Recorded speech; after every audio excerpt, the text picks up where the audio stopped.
When I think about the birth of health centers, and I think about Dr. Geiger, I think about the fact that both he and Gibson were there in Selma, were marching with John Lewis, that they were friends with Dr. King, that they had started the Medical Committee for Civil Rights in the 1960s.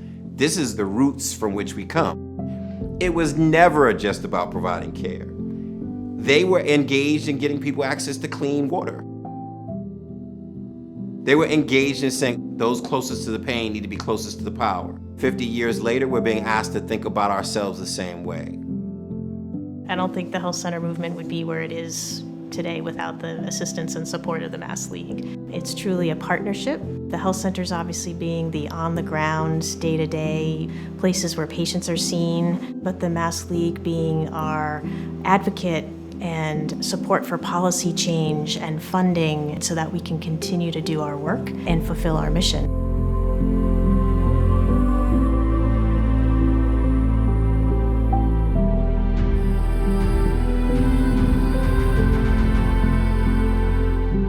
The lifestyle has triggered an epidemic of a rare form of cancer. It was a unifier for community health centers to fight back against the AIDS epidemic, and several that took lead, no less of which was Fenway Community Health Center, as one of the leaders in not only research, but in the welcoming of LGBTQ patients, particularly those who needed anonymous testing, needed treatment for HIV.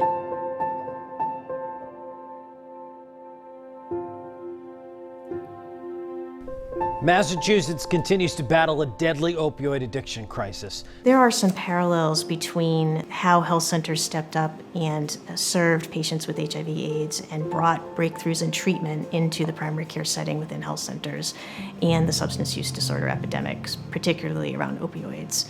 It was clear that the opioid crisis was something that was in every community, in every health center, particularly communities of color across the Commonwealth. And so we started a program called Sustain. GE came to Boston and said, we're going to make a $50 million commitment to the city of Boston, and we'll make it $25 million for education and $25 million for community health. GE's investment in the work of the Mass League and our community health centers to build up our addiction services led to what we now have, which is a huge footprint in this addiction recovery space.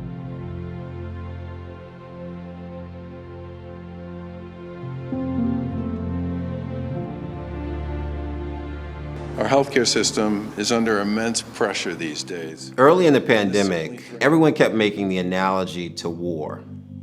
This is a war against COVID. And that stuck with me because when you think about war, you have to have a strategy, right? You have to have the data, the information. You have to marshal the troops. People turned around during COVID and realized that we were the troops, that they already had an army. Absolutely, hands down, the most impacted communities were Black, brown, poor, immigrant, rural, and you got to those communities as a state through community health centers. Most of us work in communities that were really vaccine hesitant, so many of us had to do a lot of outreach and education. Not only did we know them, but they knew us and they had trusted us because they had been getting their care from us. So we used that trust to partner with them in taking care of themselves. The health centers played a very big role in fighting COVID. Health centers were born for a moment such as this, and I think about that in COVID-19, but that's true for Haiti relief, that's true when there are natural disasters and storms, that's true when there's a downturn in the economy and people lose their health coverage. We were born for those moments. Probably the biggest first milestone was to get a single Medicaid rate for all community health centers across the Commonwealth. That happened in 1974.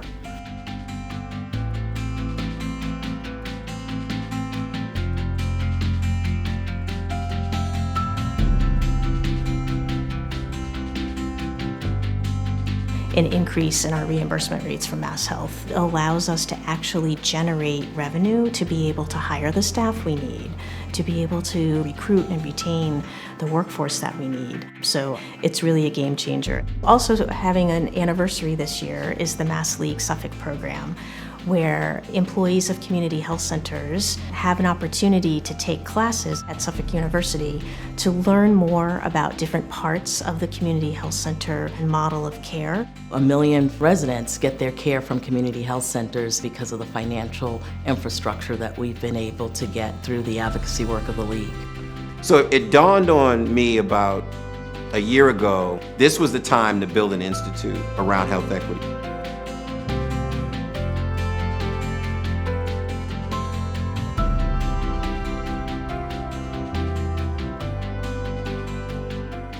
In the communities where I grew up, black and brown people were poor for a reason. They were dying of almost every disease at a higher rate for a reason. And the story had never been told about our history that led to those inequities. Born out of that work of Jack Geiger, Count Gibson, and others, I get to tell the truth every day and reposition our community health centers in a way that says if you really want to do something about poverty, and you really want to do something about high morbidity and high mortality rates, you really want to raise up communities, we're a vehicle to do that.